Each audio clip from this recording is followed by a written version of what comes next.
താരസംഘടനയിലെ തമ്മിലടിയിൽ രാജിവെക്കാനൊരുങ്ങി അമ്മയിൽ ad hoc committee. മുൻ കമ്മിറ്റിയുടെ കയ്യിൽ നിന്നും വാങ്ങിയ താക്കോലുകൾ, രേഖകൾ എന്നിവ ജനറൽ സെക്രട്ടറി കുക്കു പരമേശ്വരനെ വിളിച്ചു വരുത്തി തിരികെ ഏൽപ്പിച്ചു. മുതിർന്ന അംഗങ്ങൾ പ്രതികരണം നടത്താത്തതിലും രമേഷ് പിഷാരടിയുടെ ഓഡിയോ ശ്വേതാ മേനോൻ പുറത്തുവിട്ടതിലും അഡ്ഹോക് കമ്മിറ്റിയിൽ വിമർശനമുയർന്നു.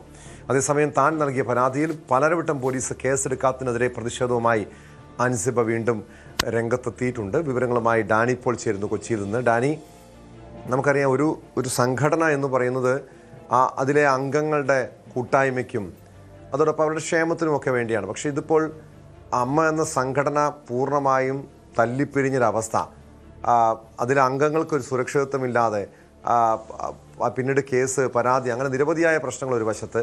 എന്തിന് ഈ സംഘടന എന്ന് ജി സുധാകരനെ പോലുള്ള ജനപ്രതിനിധികൾ പരസ്യമായി ചോദിക്കുന്ന അവസ്ഥയിലേക്ക് പോലും കാര്യങ്ങൾ നീങ്ങുന്നു. ഇപ്പോൾ ഈ പ്രശ്നം പരിഹരിക്കാൻ വേണ്ടിയാണ് അഡ്ഹോക് കമ്മിറ്റി രംഗത്ത് വരുന്നത്, അല്ലെ അഡ്ഹോക് കമ്മിറ്റിക്ക് രൂപം നൽകുന്നത്.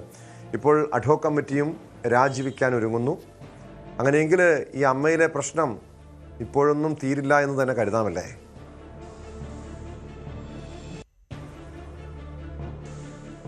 ടോം, അങ്ങനെ തന്നെയാണ് കരുതേണ്ടത്. കാരണം കഴിഞ്ഞ കുറച്ച് നാളുകളായി ആ ജനറൽ ബോഡി യോഗത്തിന് മുൻപേ തുടങ്ങിയ ഒരു പൊട്ടിത്തെറിയും പരസ്യമായ വിഴുപ്പലക്കലൊന്നും ഇതുവരെയും അവസാനിച്ചിട്ടില്ല. അത് കൂടി വരുന്നതിൽ ഓരോ ദിവസവും വരുന്നത് പുതിയ താരത്തെ സമ്മാനിച്ചുകൊണ്ടാണ്. ആരാണ് ഇനി എന്നുള്ളതാണ്, അടുത്ത ഊഴം ആരുടേത് എന്ന രീതിയിലാണ് പലപ്പോഴും തോന്നുന്നത്. അത് ഈ അഡ്ഹോക് കമ്മിറ്റി എല്ലാം തന്നെ തിരഞ്ഞെടുക്കുമ്പോൾ ഇത് ഈ താരസംഘടനയുടെ അപ്പോഴുണ്ടായിരിക്കുന്ന ഒരു പ്രതിസന്ധി മറികടക്കാൻ അവരെ കൊണ്ട് കഴിയും, മുന്നോട്ട് പോകാൻ കഴിയുമെന്നെല്ലാം പൊതുവിൽ പ്രതീക്ഷിച്ചിരുന്നതാണ്. രമേഷ് പിഷാരടി MLA അതിൻ്റെ ഒരു ചുമതലയിലേക്ക് വരികയും എല്ലാം തന്നെ ചെയ്തു. പക്ഷേ ആരും ഇതിനൊരു അംഗീകാരമില്ല എന്നുള്ള ഒരു രീതിയിലേക്ക് തന്നെ പോകുന്ന രീതിയിൽ അഡ്ഹോക് കമ്മിറ്റിയൊക്കെ ഉണ്ടായി. പക്ഷേ ആരും ഒരു വില കൊടുക്കുന്നില്ല എന്നുള്ള രീതിയിലേക്ക് അവർക്ക് തന്നെ തോന്നി തുടങ്ങുന്നു എന്നതാണ് അവരുടെയൊക്കെ ഒരു പ്രതികരണങ്ങളിൽ നിന്ന് മനസ്സിലാകുന്നത്. കാരണം ഇത് കോടതി തന്നെ ഈ അഡ്ഹോക് കമ്മിറ്റിയുടെ ഒരു സാധുത ചോദ്യം ചെയ്യുകയും, എന്നാൽ ജനറൽ ബോഡി യോഗത്തിലെ അങ്ങനെയുള്ള ആരും തന്നെ ഇതൊരു പിന്താങ്ങില്ലായതെല്ലാം തന്നെ കാര്യങ്ങൾ വന്നപ്പോൾ അവർക്ക് തന്നെ തോന്നി തുടങ്ങി ഇതെന്തിന് എന്നുള്ളത്. അതോടൊപ്പം തന്നെയാണ് ഈ ശ്വേതാ മേനോൻ പ്രസിഡന്റ് സ്ഥാനം രാജിവെച്ചു എന്നുള്ള വലിയ പ്രഖ്യാപനങ്ങൾ അന്നുണ്ടായെങ്കിലും പിന്നീട് അവരത് എഴുതി നൽകാനോ അത് ഔദ്യോഗികമായിട്ട് എഴുതി നൽകി പ്രഖ്യാപിച്ച് കടന്നു പോകാൻ കഴിയില്ലല്ലോ. ഒരു സംഘടനയുടെ സംവിധാനങ്ങളുള്ളതാണല്ലോ. അപ്പോൾ പിന്നീട് അവർ എഴുതി നൽകുകയോ കാര്യങ്ങളൊന്നും ഉണ്ടായില്ല. പകരം അവർ പറഞ്ഞത് താൻ രാജിവെക്കുന്നില്ല എന്നതാണ്. അത് ആ സമയത്ത് പറഞ്ഞതാണ്. പിന്നീട് ഇല്ല എന്ന രീതിയിലേക്ക് അവർ തന്നെ അത് മാറുകയും ചെയ്തു. അങ്ങനെ ആശയക്കുഴപ്പങ്ങളുടെ ഒരു വലിയ അരങ്ങായിട്ട് അമ്മ എന്നൊരു സംഘടന മാറിയിരിക്കുന്നു. ഒപ്പം ഈ അഡ്ഹോക് കമ്മിറ്റി പല കാരണങ്ങൾ ചൂണ്ടിക്കാണിക്കുന്നുണ്ട്. ഇന്ന് ഇപ്പോൾ കുക്കു പരമേശ്വരനെ വിളിച്ച്, ജനറൽ സെക്രട്ടറി വിളിച്ച് അവർക്ക് കൈമാറിയിരുന്ന താക്കോലും മറ്റു രേഖകൾ, ഫയലുകൾ ഇതെല്ലാം തന്നെ തിരികെ ഏൽപ്പിക്കുകയെല്ലാം തന്നെ ചെയ്തിട്ടുണ്ട് എന്നാണ് അറിയാനായിട്ട് സാധിക്കുന്നത്.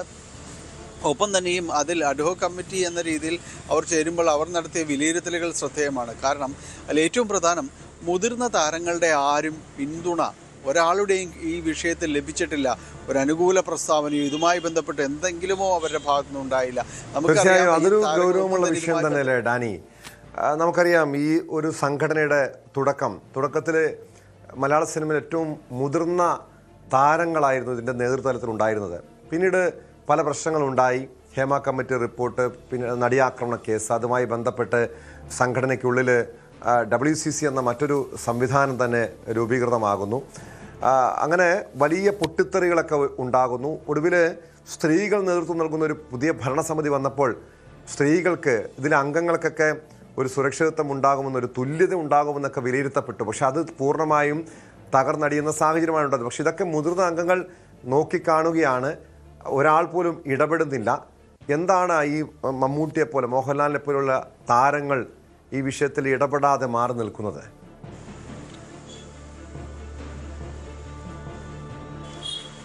ടോം, ഈ വിഷയത്തിൽ അവർ തുടരുന്ന ഒരു മൗനമുണ്ട്. അത് തീർച്ചയായും തന്നെ അത് ഈ സമയത്ത് അങ്ങനെ തന്നെ വേണമോ എന്നത് പൊതുവെ വരുന്നൊരു ചോദ്യമാണ്. കാരണം ഒരു പ്രതികരണവുമില്ലാതെ ഇതിനു മുൻപും ഇതെല്ലാം തന്നെയായിരുന്നു സംഭവിച്ചത്. കാരണം ഈ നടിയാക്രമണ കേസുമായി ബന്ധപ്പെട്ടുകൊന്നും ഇവരുടെ ഭാഗത്തു നിന്നും വലിയ രീതിയിലൊരു പ്രതികരണങ്ങളൊന്നും നമ്മൾ കണ്ടിട്ടില്ല. പിന്നീടുണ്ടായ പൊതുയോഗത്തിൽ വലിയ പ്രതിഷേധങ്ങളെല്ലാം തന്നെ ഉണ്ടാകുമ്പോൾ, മാധ്യമപ്രവർത്തകരുടെ ഭാഗത്തു നിന്ന് നിരന്തരം ചോദ്യങ്ങൾ ഉണ്ടാകുമ്പോൾ ഈ സൂപ്പർ താരങ്ങളെല്ലാം തന്നെ ഒന്നും മിണ്ടാതെ അവിടെ നോക്കിയിരിക്കുന്ന ഒരു കാഴ്ചകൾ തന്നെയായിരുന്നു നമ്മൾ കണ്ടുകൊണ്ടിരുന്നത്. പിന്നീട് ഇങ്ങോട്ട് പോകുമ്പോൾ വലിയ വിവാദ വിഷയങ്ങളിലൊന്നും അവരെ പ്രതികരിച്ച രീതിയൊന്നും നമ്മൾ കണ്ടിട്ടില്ല. പലപ്പോഴും ഈ രീതിയിലെല്ലാം തന്നെ മുന്നോട്ട് പോകുന്നതായിരുന്നു. അന്നത്തെ യോഗത്തിനും ഈ അവസാനം കഴിഞ്ഞ ജനറൽ ബോഡി യോഗത്തിനും മോഹൻലാൽ പങ്കെടുത്തിരുന്നതാണ്. അദ്ദേഹം ഈ വിഷയങ്ങളൊക്കെ അതിൻ്റെ ഒരു പാരമ്യതയിലേക്ക് പോകുന്നു എന്ന് തോന്നലിൽ നിന്ന് അദ്ദേഹം തന്നെ അവിടെ നിന്ന് പോവുകയാണ് ഉണ്ടായത്. അദ്ദേഹം മടങ്ങി കാര്യമായൊരു പ്രതികരണവും ഉണ്ടായില്ല. പിന്നീട് ഇങ്ങോട്ട് പലപ്പോഴും മാധ്യമപ്രവർത്തകർ ഈ വിഷയങ്ങൾ ചോദിക്കുമ്പോൾ ഒഴിഞ്ഞു മാറിപ്പോകുന്നൊരു സമീപനം തന്നെയാണ് ഉണ്ടായത്. ഈ അഡ്ഹോക് കമ്മിറ്റിയുടെ ഒരു വിലയിരുത്തലും അവരുടെ ഒരുപക്ഷെ വിലയിരുത്തലെന്നല്ല, ഒരു സങ്കടം പറച്ചിൽ എന്ന് പറയാം, ആ രീതിയിൽ ഇവരാരും ഇതിനെക്കുറിച്ചൊന്നും മിണ്ടുന്നില്ല എന്നതാണ് പറഞ്ഞത്. ഒപ്പം ഈ പ്രശ്നങ്ങൾ അതിനുശേഷം വലിയ രീതിയിൽ വഷളാക്കുന്നത് 2 ഫോൺ കോളുകൾ പുറത്തുവിട്ടത്. അത് ശ്വേതാ മേനോനും അത് രമേഷ് പിഷാരടിയും സംസാരിച്ച കാര്യങ്ങൾ ഒരാൾ പുറത്തുവിടുന്നു, അടുത്ത ദിവസം അടുത്തയാൾ വിളിക്കുമ്പോൾ സംസാരിച്ചത് രമേഷ് പിഷാരടിയുടെ ഒരു ഫോൺ കോൾ ശ്വേതാ മേനോൻ പുറത്തുവിടുന്നു. അതെല്ലാം വലിയ രീതിയിൽ അവമതിപ്പ് സമൂഹത്തിൽ ഉണ്ടാക്കുന്ന രീതിയിലേക്കാണ്. ഇവരുടെ ഈ സംഘടന കൊണ്ട് അവർക്ക് മാത്രം ഗുണമുള്ളൊരു സംവിധാനമാണിത്. അത് ആ പ്രശ്നങ്ങൾ അവർ തന്നെ പരിഹരിച്ചാൽ അവർക്ക് കൊള്ളാമെന്ന രീതിയിൽ അതിനെ നോക്കിക്കാണാനെല്ലാം തന്നെ സാധിക്കുകയുള്ളൂ. ഏതായാലും അതൊരു ഭാഗത്ത് ഈ വിഷയങ്ങളെല്ലാം തന്നെ തുടരുന്ന സമയത്ത് തന്നെയാണ് മറുഭാഗത്ത് കേസും വക്കാണവുമായിട്ട് മറ്റൊരു വിഭാഗം മുന്നോട്ട് പോകുന്നത്.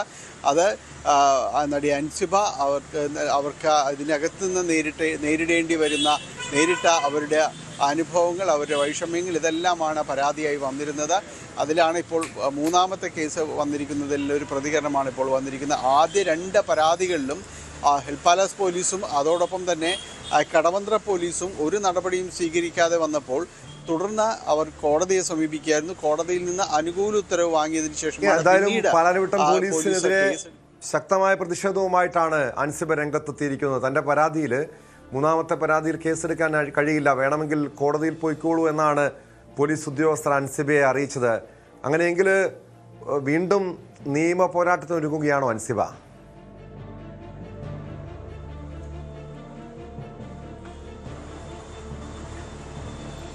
ടോം, അൻസിബ അടുത്ത ഒരു കേസ് അത് ഇനി അടുത്തത് കാണാമെന്ന രീതിയിൽ തന്നെയാണ് അൻസിബ മുന്നോട്ട് പോകുന്നത്. കാരണം ഇതിൽ വലിയ രീതിയിൽ അൻസിബ അതിൽ പ്രതിഷേധിക്കുന്നു എന്നത് തന്നെയാണ് ആ പോസ്റ്റിൽ നിന്ന് മനസ്സിലാക്കുന്നത്.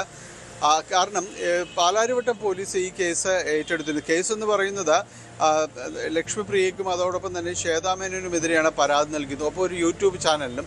കാരണം ഇവർ മനഃപൂർവ്വം തന്നെ അവഹേളിക്കുന്നു, സ്ത്രീത്വത്തെ അപമാനിക്കുന്നു, ഇതെല്ലാമാണ് അൻസിബ അതിൽ ചൂണ്ടിക്കാണിക്കുന്നത്. പക്ഷേ പാലാരിവട്ടം പോലീസ് അതിൽ അന്വേഷണം നടത്തിയിട്ട് അവരുടെ ഒരു കേസ് സമ്മറി എന്ന് പറയുന്നത് ഇതിൽ തങ്ങൾ ഈ പറയുന്ന കണ്ടന്റ് കണ്ടെത്താനായിട്ട് സാധിച്ചില്ല. ഈ ഉള്ളടക്കത്തിൽ അൻസിബ പറയുന്ന രീതിയിലുള്ള പരാമർശങ്ങളിലേക്ക് പോകാനായിട്ട് തങ്ങൾക്ക് സാധിച്ചിട്ടില്ല പരിശോധിച്ചതിന് ശേഷം. അപ്പോൾ അൻസിബ പറയുന്ന രീതിയിലേക്ക് വകുപ്പുകൾ ചാർത്തിക്കൊണ്ട് കേസുകൾ എടുത്തു പോകാൻ കഴിയില്ല എന്നതാണ് പറയുന്നത്. ഒപ്പം അൻസിബയ്ക്ക് വേണമെങ്കിൽ കോടതിയെ സമീപിക്കാം എന്ന രീതിയിലേക്കാണ് അവർ അത് ചൂണ്ടിക്കാണിച്ചിരിക്കുന്നത്. അപ്പോൾ അൻസിബയ്ക്ക് ഇനി ഉള്ളത് പതിവ് പോലെ കോടതിയെ സമീപിക്കുക എന്നാണ്. 2 കേസുകളിലും അവൾക്കൊപ്പം എന്ന് പറയുന്ന നമ്മുടെ നിയമ സംവിധാനങ്ങൾ, അതല്ലെങ്കിൽ താരങ്ങളൊക്കെ ഈ അൻസിബയുടെ വിഷയം വന്നപ്പോൾ എന്ത് നിലപാട് സ്വീകരിച്ചു എന്നതാണ് ഏറെ വിചിത്രമായിട്ടുള്ള കാര്യം. കാരണം ഇവിടെ ഒരു പരാതി, ഒരു പ്രശ്നം നമുക്കുണ്ടായിക്കഴിഞ്ഞാൽ അവിടെ സമീപിക്കുന്നത്, നമ്മൾ പരാതിയുമായി സമീപിക്കുന്നത് സാധാരണ പോലീസ് സ്റ്റേഷനുകളാണ്. പക്ഷേ ഇവിടെ പോലീസ് പറയുന്നു നിങ്ങൾക്ക് ആവശ്യമെങ്കിൽ കോടതിയിൽ പോയിക്കോളാൻ. കോടതി 2 പരാതികൾ, അൻസിബയുടെ 2 പരാതികളിലും കേസെടുക്കാൻ കോടതിയുടെ നിർദ്ദേശമുണ്ടായി. പ്രഥമ ദൃഷ്ട്യാ തന്നെ അതിൽ കഴമ്പുണ്ടെന്ന് കോടതിക്ക് ബോധ്യമായത്. പോലീസിന് ബോധ്യമാകാത്ത കാര്യമാണ് കോടതിക്ക് ബോധ്യമായത്. ഒടുവിൽ കോടതിയുടെ നിർദ്ദേശപ്രകാരം പോലീസ് കേസെടുത്തു. എന്തായാലും അൻസിബ നിയമ പോരാട്ടം തുടരുകയാണ്. കൂടുതൽ വാർത്തകൾക്ക് news 18 Keralam YouTube channel subscribe ചെയ്യുക.